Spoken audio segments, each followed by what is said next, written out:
ಇದು ಇದು ಬೆಂಗಳೂರು ಯಾರ ಸೊತ್ತು ಅಲ್ಲ. ಬೆಂಗಳೂರು ನಮ್ಮ ಮಕ್ಕಳ ಸೊತ್ತು. ನಮ್ದೆಲ್ಲ ಮುಕ್ಕಾಲು ಆಯುಷ್ ಮುಗಿದೋಯ್ತು.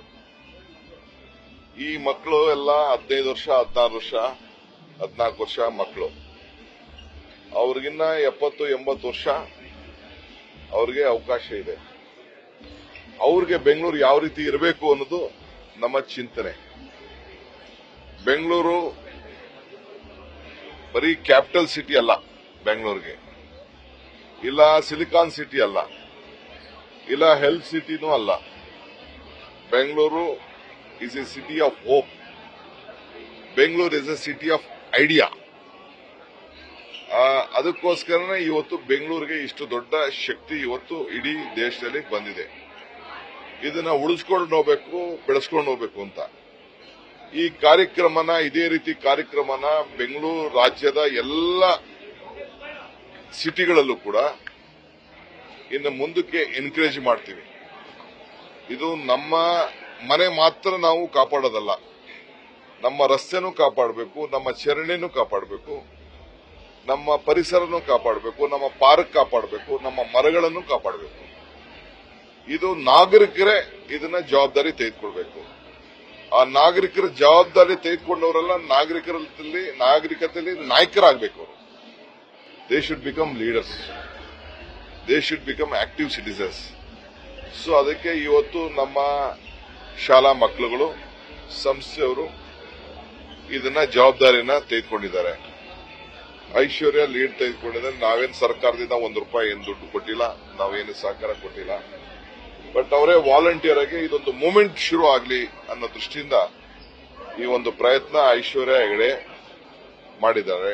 ಅವರ ಲೀಡರ್ಶಿಪ್ ಅಲ್ಲಿ ಇವತ್ತು ಸುಧಾಮೂರ್ತಿಯವರು, ಬಾಲು ಅವರು, ಇವರೆಲ್ಲ ಏನು ಇವತ್ತು ನಮ್ಮ ರಮೇಶ್ ಅವರು ಬಂದಿದ್ದಾರೆ, ಇವರೆಲ್ಲ ಇವ್ರದ್ದೇನು ಸ್ವಾರ್ಥ ಇದೆ, ಇದು ದೇಶಕ್ಕೆ ಒಂದು ಕೊಡುಗೆ ಕೊಡಬೇಕು, ಬೆಂಗಳೂರಿಗೆ ಒಂದು ಕೊಡುಗೆ ಕೊಡಬೇಕು ಅಂತೇಳಿ ಬಂದಿದ್ರು. ಅವರು ಬಾಲು ಅಂತ ಬಂದಿದ್ರಲ್ಲ, ಅವರು is an icon on education, primary education. ಅವರೆಲ್ಲ ಸಣ್ಣ ಏನು 7 ಜನ ಜೂರೀಸ್ ಇಲ್ಲಿ ಏನಿದ್ರು ಕೆಲಸ ಮಾಡಿದ್ದಾರೆ. ಇದು ಸುಮ್ಮನೆ ಆದ ಕೆಲಸ ಅಲ್ಲ. ನಾನು ಸರ್ಕಾರದ ಪರವಾಗಿ ಯಾರ್ಯಾರು ಇದಕ್ಕೆ ದೊಡ್ಡ ಶ್ರಮ ಪಟ್ಟಿದ್ದಾರೆ, ಮಾರ್ಗದರ್ಶನ ಕೊಟ್ಟಿದ್ದಾರೆ, ಈ idea than and leadership summit ಏನು ಇವತ್ತು ನಡೆದಿದೆ, ಇದು ದೇಶಕ್ಕೆ ಒಂದು ದೊಡ್ಡ ಸಂದೇಶವನ್ನ ಕಳಿಸಿದೆ ಅಂತೇಳಿ ನಾನು ತಿಳ್ಕೊಂಡಿದ್ದೆ.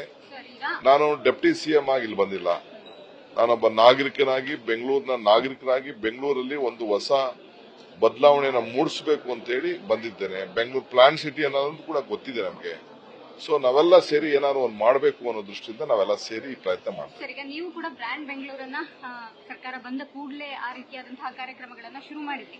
ಇದೀಗ ಒಂದಿಷ್ಟು ಸ್ಟೂಡೆಂಟ್ಸ್ ಅಂದ್ರೆ ಮಕ್ಕಳುಗಳು ಕೂಡ ನಮ್ಮ ಬೆಂಗಳೂರು ಹಿಂಗಿರ್ಬೇಕು ಅನ್ನುವಂತಹ ಒಂದಿಷ್ಟು ಐಡಿಯಾಗಳನ್ನ ಅವ್ರದೇ ಆದ ರೀತಿಯಲ್ಲಿ ಕೊಟ್ಟಿದ್ದಾರೆ. ಸೊ ಅದನ್ನೇನಾದ್ರೂ ಸರ್ಕಾರದ ಮಟ್ಟದಲ್ಲಿ ಚರ್ಚೆ ಮಾಡಿ? ಖಂಡಿತ. ಅದಕ್ಕೋಸ್ಕರ ನಾನು ನಮ್ಮ ಕಮಿಷನರ್ ಆಫೀಸರ್ಸ್ ಬಂದಿದ್ದೀವಿ. ಮಕ್ಳಿಗೆ ಏನ್ ಬೇಕು ಬೆಂಗಳೂರು ಅನ್ನೋದು ಬೇಕಲ್ಲ. ಖಂಡಿತ ಅವರು ಒಂದು 7 ಐಡಿಯಾ, ಇಂಪಾರ್ಟೆಂಟ್ ಐಡಿಯಾನ ಕೊಟ್ಟಿದ್ದಾರೆ. 100 ಸ್ಕೂಲ್ಸ್ ಬಂದು ತಿರ್ಗಾ 50 ಸ್ಕೂಲ್ ಆಗಿ ತಿರ್ಗಾ ಲಾಸ್ಟ್ 7 ಐಡಿಯಾಸ್ ನ ಕೊಟ್ಟಿದ್ದಾರೆ. ಆ ಐಡಿಯಾಸ್ ಎಲ್ಲ ಬಹಳ ವೈಬ್ರೆಂಟ್ ಐಡಿಯಾಸ್ ಇದೆ. ಆ ಐಡಿಯಾಸ್ ನ ಖಂಡಿತ ನಾವು ಕೂತ್ಕೊಂಡು ಇಂಪ್ಲಿಮೆಂಟ್ ಆಗೋಂತ ಇದೆ, including the last mile connectivity ಅವ್ರು ಕೊಟ್ಟಿದ್ದಾರೆ. ಇನ್ನೊಂದು ವಿಶೇಷವಾಗಿ ಒಂದು ಐಡಿಯಾ ಏನಪ್ಪಾ ಅಂತಂದ್ರೆ, ಹೆಣ್ಮಕ್ಳಿಗೋಸ್ಕರ ಒಂದು ಸಪರೇಟ್ ಇದನ್ನ ಆ ಟೈಮಲ್ಲಿ, ಪೀರಿಯಡ್ಸ್ ಟೈಮಲ್ಲಿ ಒಂದು ಸಪರೇಟ್ ಒಂದು ಮಾಲ್ಗಳಲ್ಲಿ, ಸ್ಕೂಲ್ಗಳಲ್ಲಿ, ಕಾಲೇಜ್ಗಳಲ್ಲಿ ಬೇರೆ ಸಪರೇಟ್ ಬಾತ್ರೂಮ್ ಮಾಡಬೇಕು, ಅದಕ್ಕೊಂದು ಸಪರೇಟ್ ಫೆಸಿಲಿಟೀಸ್ ಮಾಡಿಕೊಡ್ಬೇಕು. ಅವ್ರಿಗೆ ಯಾರಿಗೂ ಕೂಡ ಒಂದು ಮಾನಸಿಕವಾಗಿ ಒಂದು ಧೈರ್ಯ ತುಂಬಬೇಕು ಅನ್ನೋದನ್ನ ಒಂದು ಮಕ್ಕಳು, ಕೆಲವು ಸ್ಕೂಲ್ ಮಕ್ಕಳು ಐಡಿಯಾ ಕೊಟ್ಟಿದ್ದಾರೆ. ಇನ್ನೊಂದು fabulous idea was on this, ಈ ಆಂಬುಲೆನ್ಸ್ ಗಳಿಗೆ ಒಂದು ಟ್ರಾಫಿಕ್, VIP ಟ್ರಾಫಿಕ್ ಅಲ್ಲಿ ಅವಕಾಶ ಇದ್ದಂಗೆ ಆಂಬುಲೆನ್ಸ್ ಒಂದು ಕಲರ್, ಬ್ಲೂ ಕಲರ್ ಒಂದು ಕಲರ್ ಕ್ರಿಯೇಟ್ ಮಾಡಿ ಆಂಬುಲೆನ್ಸ್ ವೆಹಿಕಲ್ ಮೂವ್ಮೆಂಟ್ಗೆ ಒಂದು ಅವಕಾಶ ಮಾಡಿಕೊಡ್ಬೇಕು ಅಂತ ಒಂದು ಐಡಿಯಾ ಕೊಟ್ಟಿದ್ದಾರೆ. ಇವೆಲ್ಲ ಇಂಪ್ಲಿಮೆಂಟ್ ಮಾಡೋಂಥದ್ದು, ಜಾಸ್ತಿ ಖರ್ಚಾಗೋದಿಲ್ಲ, ಇಂಪ್ಲಿಮೆಂಟ್ ಮಾಡೋಂಥದ್ದು. ಐ ಥಿಂಕ್ ಎಲ್ಲದೂ ಕೂಡ ನಾವು ಕೂತ್ಕೊಂಡು will place it in action. Sir, ಈಗ ಅನಂತ್ ಕುಮಾರ್ ಹೆಗ್ಡೆ ಅವರು ಒಂದು ಪ್ರಚೋದನಾತ್ಮಕ ಹೇಳಿಕೆ ಕೊಟ್ಟಿದ್ದಾರೆ, ಭಟ್ಕಳದ ಮಸೀದಿಯನ್ನು ಕೂಡ ಧ್ವಂಸ ಮಾಡ್ತೀವಿ. ನಾನು ಬ್ರ್ಯಾಂಡ್ ಬ್ಯಾಂಗ್ಳೂರ್ ಬಂದಿದ್ದೀನಿ. ನ್ಯೂಸ್ ಫಸ್ಟ್ ನಿರ್ಭೀತಿಯಿಂದ ನಿಮ್ಮ ಪರವಾಗಿ.